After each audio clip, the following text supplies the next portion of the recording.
La Chine produit plus de stylos à billes que tout autre pays du monde, environ 40 milliards par an. À Ningbo, dans la province du Zhejiang, la société Beifa est l'un des leaders des stylos à billes, avec 3 milliards d'unités produites chaque année.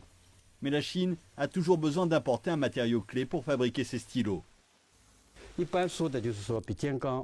La pointe du stylo est faite d'acier inoxydable. Dans le passé, l'acier que nous utilisons était importé du Japon. Pas seulement la Chine, mais de nombreux pays doivent importer du Japon l'acier pour fabriquer ces pointes de stylo.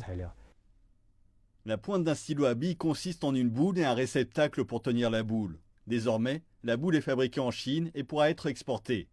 Mais le réceptacle, qui a un diamètre d'à peine 2,3 mm, n'est produit qu'au Japon et en Suisse. La Chine dépense chaque année 17 millions de dollars pour importer cet acier spécial. Le degré d'exactitude est le facteur clé de la pointe. Il doit être de 2 micromètres.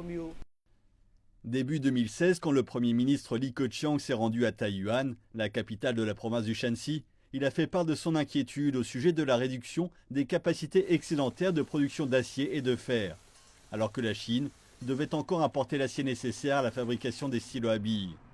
Aujourd'hui, le géant de l'acier, Taiyuan Iron and Steel Group, ou TISCO, a levé ses craintes. En juin dernier, il a produit la première pointe de stylos à billes fabriquée en Chine. Dans le laboratoire du groupe Beifa à Ningbo, les pointes de stylos à billes fabriquées avec l'acier de TISCO ont été testées. Chaque pointe doit pouvoir écrire en continu pendant 800 mètres.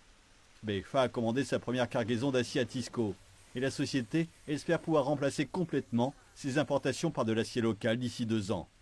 TISCO indique également que la production de cet acier n'apportera pas de bénéfices substantiels, mais que cette expérience va stimuler l'innovation, ce qui est capital en cette période de réforme économique de l'offre et de réduction des capacités de production excédentaires.